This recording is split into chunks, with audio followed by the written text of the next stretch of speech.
As 2015 draws to a close, it's time to reflect on those films that really stood out, and we knew exactly what they were all about. Films that made us cream our pants, even though I didn't see the film about the man with the ants. So won't you join me on this video filled with zest? I'm Cosplay Chris. Cosplayers do it best.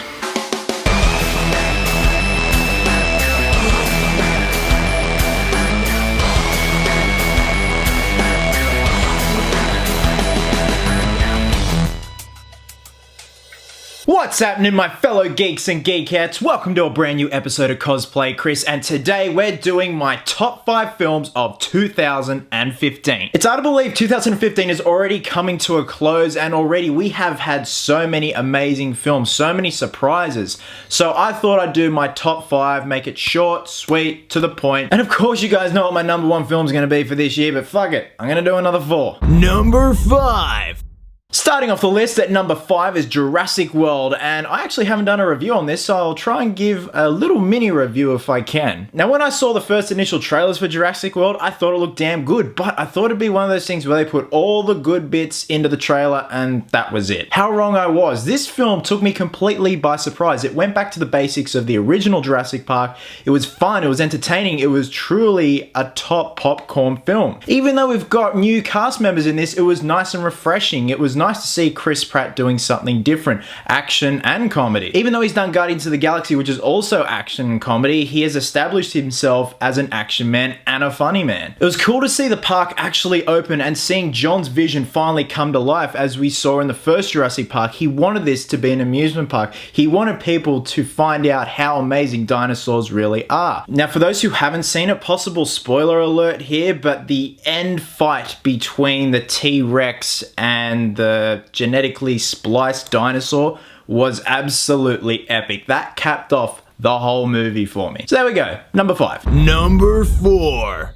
Number 4 goes to Avengers Age of Ultron. Some people are on the fence about this movie. They either loved it, hated it, or went, eh. Me, I loved it. I had the best time at the movies. I went and saw it at IMAX, which I highly recommend because the picture is just amazing. The scope of it is absolutely mind-boggling. It seems that every new Marvel film that comes out, the stakes are higher, and the stakes had never been so higher in a Marvel film, in my opinion. We lost characters that we didn't think we would lose in this film. It threw us a curveball, and that's what I like. I like that surprise in films. The characters were great, the storyline was great, the villain was pretty smart, although I'm not a fan of an entirely CGI villain. Kind of loses the realism for me, but nonetheless, James Spader did an amazing job voicing Ultron. The quirky Marvel humor was as strong as ever, and it only gets stronger, I think, and that's what drives this film forward, the humor, as well as the action and the tragedy in this film. And that's number 4. Number 3! Number 3 goes to Mad Max Fury Road. Even though this film wasn't a massive box office smash in terms of earnings, it is critically acclaimed and it's an amazing little film. Actually, it's not a little film, it is a fucking huge film. In terms of the storyline, there's no actual story. The visuals and the action drive the story home, which is very unique and very hard for filmmaking. But George Miller nailed it. He still got it after all these years, and Tom Hardy was amazing and refreshing as Max. And we all know Furiosa stole the show. It was pretty much Mad Furiosa, but still, nonetheless,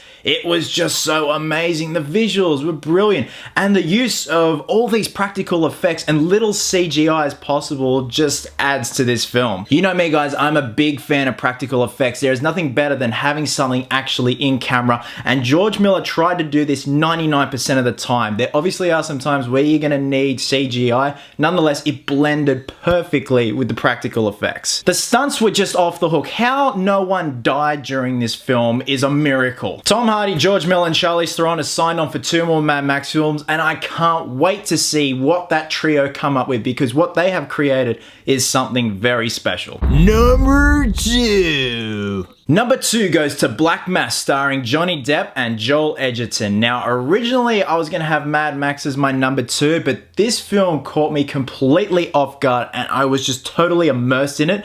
I had to make it my number 2. Johnny Depp plays infamous gangster Whitey Bulger, and Johnny Depp isn't even in this film. Like I said in my review, he just completely immersed himself physically and mentally. You know an actor has done their job at the end of the day if they're playing a villain where they scare the shit out of you, and Johnny Depp did. Johnny Depp's never scared the shit out of me, except Edward Scissorhands. When I saw Edward Scissorhands when I was younger, he terrified me. I mean, look at him. But now he's an actual evil person. Whitey Bulger was a horrible person. He still is a horrible person. But Johnny Depp played him beautifully. And you can just tell Johnny Depp's having a ball under all that makeup. He's really letting loose with this character. As well as Joel Edgerton, who does an amazing supporting performance. He's really established himself as an actor. Coming from Australia, that takes a lot of work, man, so well done. Even though the storyline does go off the rails a bit and it is sort of stereotypical, the performances nonetheless really help bring this film home. And like I said, it completely caught me off guard. I wanted to see it because I'm a massive Johnny Depp fan and a massive special effects makeup fan, and I didn't recognize him one bit in that makeup, so of course I'm intrigued, and hell, it was amazing. That's number 2. Number 1, yeah. And now we have finally reached number 1. Guys, my number 1 film for 2015 goes to The Fantastic Four. I'm just fucking kidding. Number 1 goes to Star Wars Episode 7, The Force Awakens. If you guys watched my spoiler-free review of Star Wars The Force Awakens, you will see that I gave it 6 geeks out of 5. That is something I have never done with any film. I don't think I will do with any film ever again.